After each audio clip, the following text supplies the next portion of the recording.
Nous avons été amenés à couper le service, nous tous les opérateurs, parce que ces applications ne sont pas conformes au cadre réglementaire, tout simplement. Et le régulateur nous l'a demandé en nous donnant cette explication. Et c'est vrai qu'elles ne sont pas conformes au cadre réglementaire. Moi, je pense qu'il y a eu beaucoup de débats là-dessus que je comprends. Je comprends que les usagers, la jeunesse qui utilisaient ces services avec un succès phénoménal. Moi, je vois des familles heureuses qui appellent et qui voient leurs enfants étudiants à l'étranger, au Canada, aux États-Unis, en Europe. Je vois tout ça. Et c'est vraiment, comment vous dire, c'est touchant de voir tout ça. Donc je le comprends. Je comprends les réactions. Seulement, vous savez, un pays qui se respecte est un pays qui a respecté ses lois. Il y a un cadre réglementaire, ils ne sont pas conformes.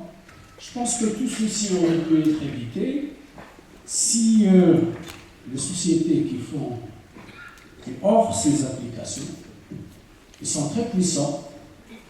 Je ne suis pas contre le succès.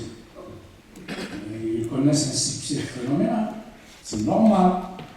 Mais ils auraient pu être un peu attentifs et respecter les pays qui ont des lois, des cadres réglementaires, et de discuter, d'ouvrir un dialogue.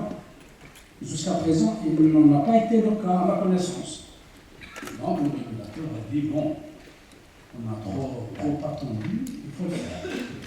Et je rajoute pour ceux qui ne le savent pas que c'est un problème mondial.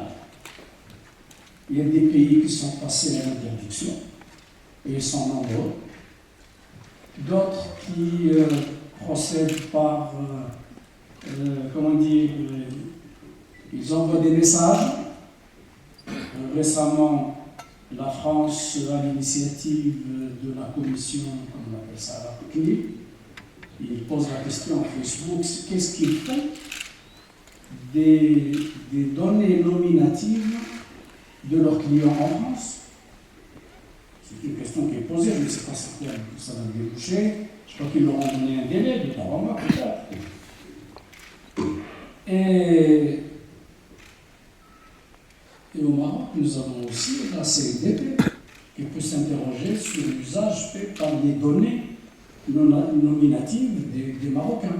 C'est possible. Donc, dans tout ça, quelle position prendre? La position, c'est que, à mon avis, c'est qu'il faut qu'il y ait un dialogue de la part, initié de la part des opérateurs de ces applications, et qui puissent dialoguer avec les Maroc et dire, voilà, on le fait, qu'est-ce que vous voulez? Ils ne payent pas d'impôts ici. Et c'est gratuit pour eux, pas d'infrastructure. Ce sont des opérateurs nationaux qui déploient les infrastructures, indépendamment du fait que c'est utile et c'est plébiscité par la jeunesse marocaine. C'est vrai. Il y a des pays qui ont été, comme la Chine par exemple, il l'a interdit, mais il a mis en place des applications nationales.